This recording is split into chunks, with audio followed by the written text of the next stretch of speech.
갈라디아서 3장 26절 말씀, 한 절 말씀만 우리가 보도록 합니다. 너희가 다 믿음으로 말미암아 그리스도 예수 안에서 하나님의 아들이 되었으니. 아멘.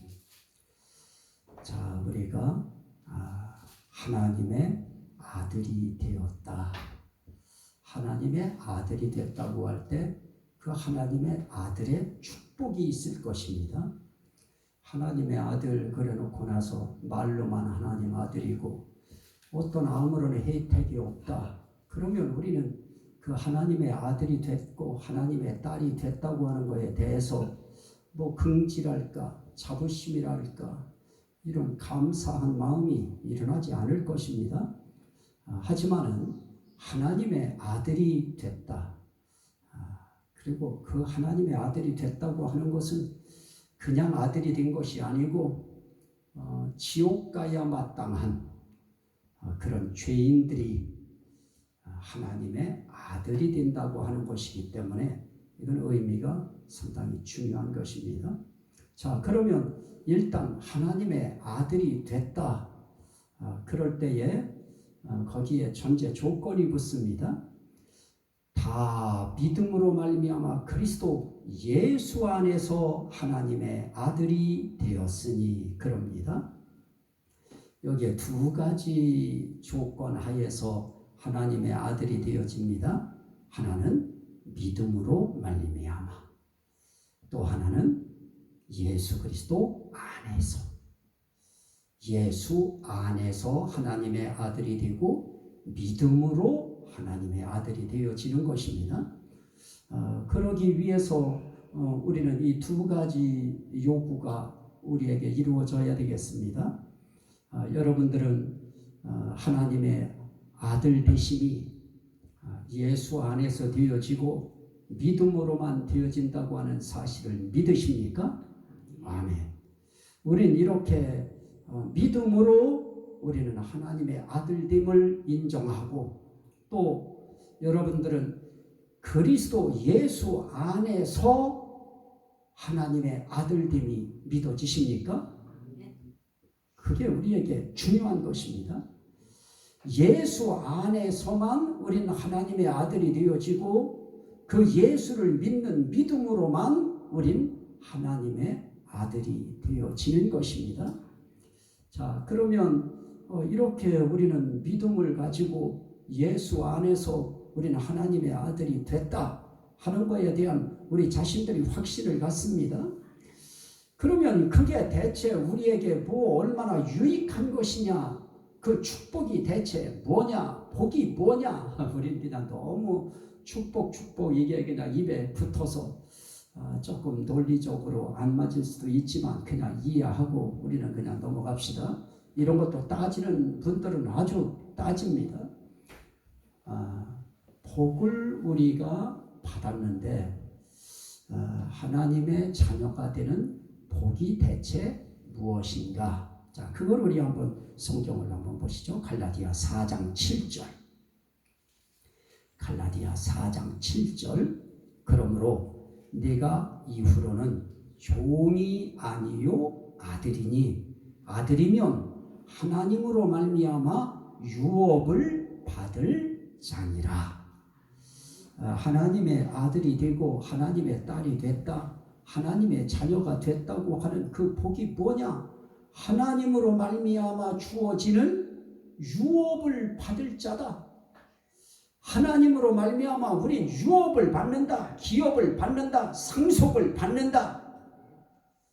하나님으로 말미암아 받아지는 상속, 하나님으로 말미암아 받아지는 유업, 하나님으로 말미암아 받게 되어지는 기업, 그걸 그냥 통틀어서 복이라고 이야기합시다.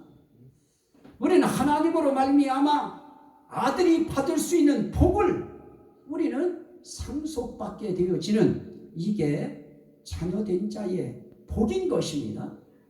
그런데 우리는 이 하나님으로 말미암아 유업을 받는다, 상속을 받는다 해도 그 상속거리가 대체 어떤 것인지 우리의 가슴 속에 그게 확 와서 닿지 않기 때문에 뭐 유업을 받는다 해도 우리에게 공감이 강하게 안 일어날 수도 혹 있습니다. 그러나 하나님으로 말미암아 주어지는 유업이라고 하는 기업, 그 상속의 복은 정말 귀한 것입니다. 자, 한번 이 말씀을 우리 한번 보실까요? 야고보서 1장 제가 읽어드리도록 하겠습니다. 1장 17절입니다. 온갖 좋은 은사와 온전한 선물이 다 위로부터 빛들의 아버지께로부터 내려오나니, 그럽니다. 하나님으로부터 오는 모든 좋은 은사와 온전한 선물도 온갖 좋은 은사와 온갖 좋은 온전한 선물, 이건 빛들의 아버지인 하나님으로부터 우리에게 오는 것입니다. 이렇게 온갖 좋은 은사와 선물을 하나님이 주시는 분이라고 하면 하나님께서 우리에게 유업으로 주시는 그 복은 정말 좋은 것입니다. 그 복은 온전한 것인 것입니다. 그러기에 이 하나님의 자녀가 받는 이 복은 정말 유익한 복인 것입니다. 자, 말씀을 하나 더 보실까요? 로마서 8장 17절. 로마서 8장 17절.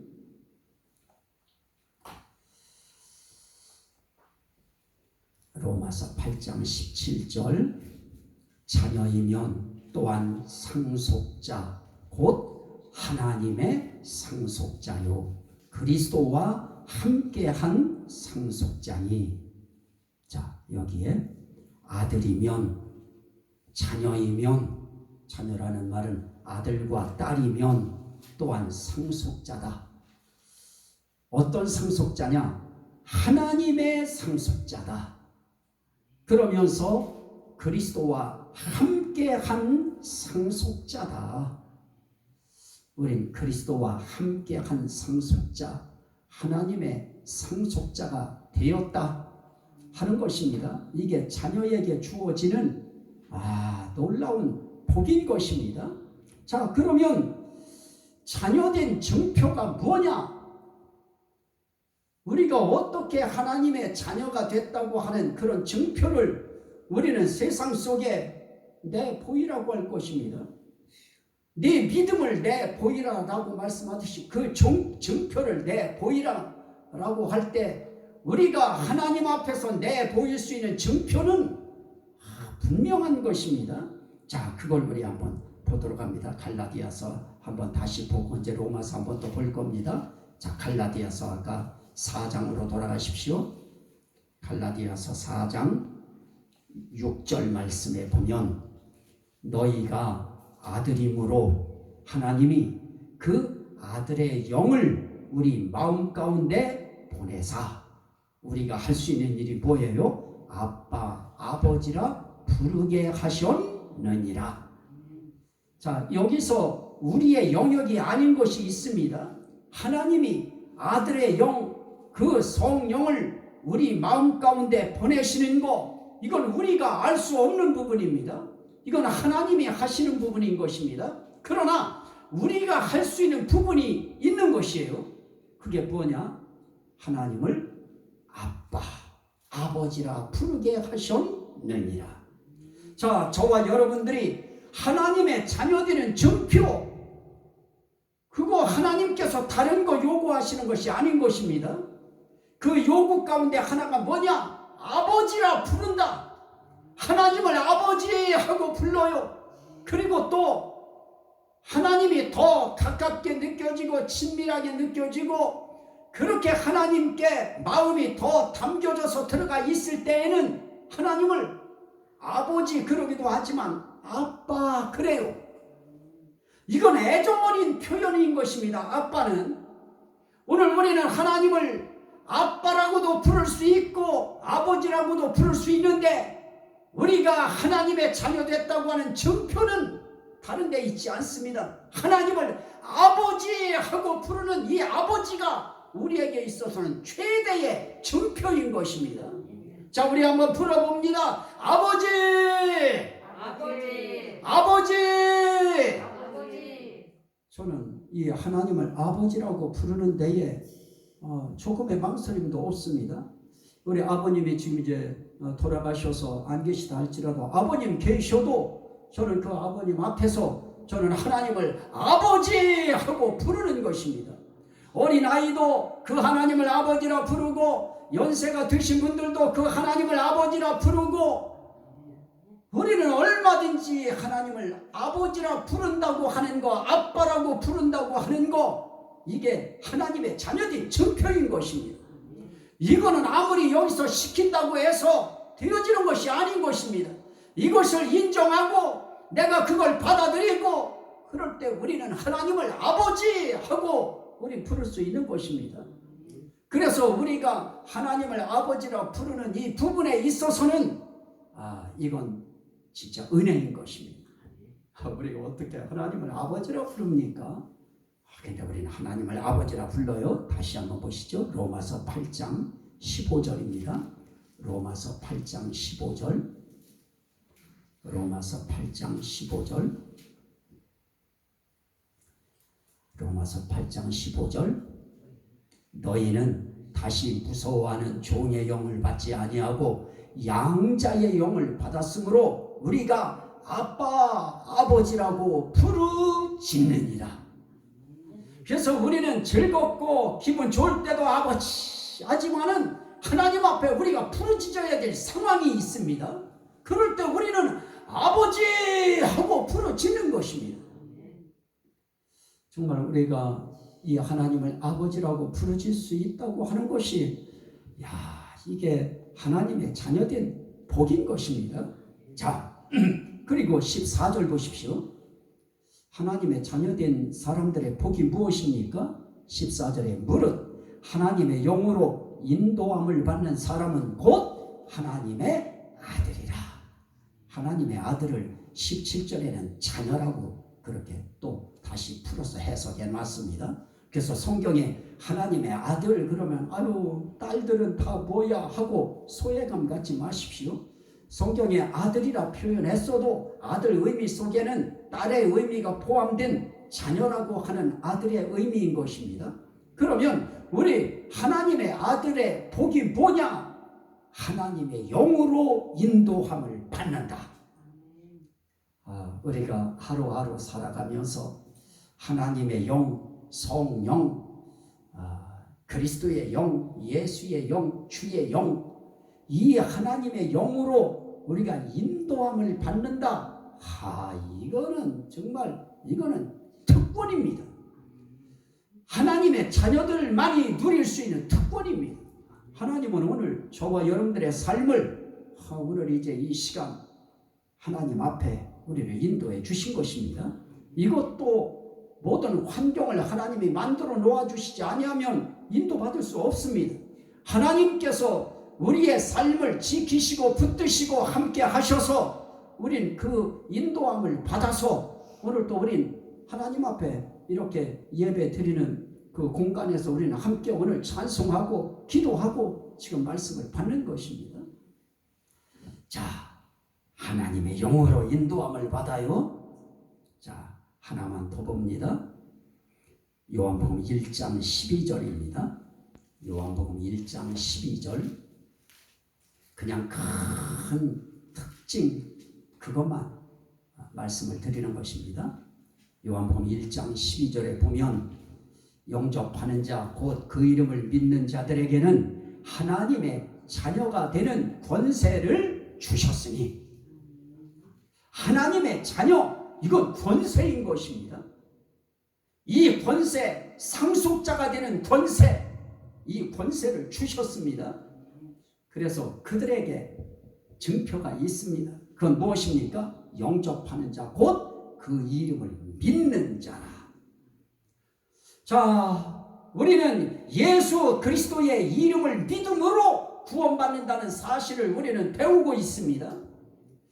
예수 이름이 아니고서는 구원받을 만한 다른 이름을 우리에게 주신 일이 없다고 하는 그 말씀을 믿고 예수 안에서만 하나님의 자녀가 된다는 사실을 믿고 성령 안에서만 우리가 하나님의 자녀가 된다고 하는 사실을 믿는다고 하면 우린 그분이 하나님의 아들이시라고 하는 것도 우리는 믿게 되어지는 것입니다.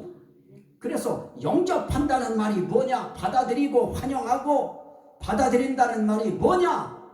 그걸 믿는 것이다. 여러분들은 예수님이 하나님의 아들이시오 우리의 구주가 되심을 믿으시면 아멘 하십시다. 이 분들이 바로 하나님의 자녀된 증표를 갖고 있는 것입니다. 그래서 세상 그 어떤 사람들이 네가 하나님의 자녀된 증표가 뭐냐? 그러고 들랑 요한복음 1장 12절을 펴서 하나님의 자녀되는 권세를 받는 증표는 바로 예수 그리스도를 영접하는 것이다. 그를 믿는 것이다. 나는 그분을 믿는다. 그 이름을 믿는다. 그 이름을 힘입어 죄사함도 받고 그 이름을 힘입어 구원받는다는 사실을 나는 믿기에 나는 예수 그리스도의 이름을 나는 믿는다. 이게 우리의 증표인 것입니다. 그 증표 하나에다가 우리는 어렵고 힘들 때나 즐거울 때나 우리는 아버지라 부른다. 하나님이 내 아버지시다. 이게 저와 여러분들이 가지고 있는 증표인 것입니다. 이 증표 꽉 부여잡고 그 하나님 의지하고 하루하루 주어진 삶에 땀 흘리며 최선을 다해서 그분 앞에서 살아가심으로 하나님 자녀된 그 영광을 누리는 날 저와 여러분들 모두가 다 함께 그 자리에서 그 영광 누리시기를 주의 이름으로 축원합니다. 아멘. 우리 한번 주여 성장하고 우리 한번 기도합니다. 주여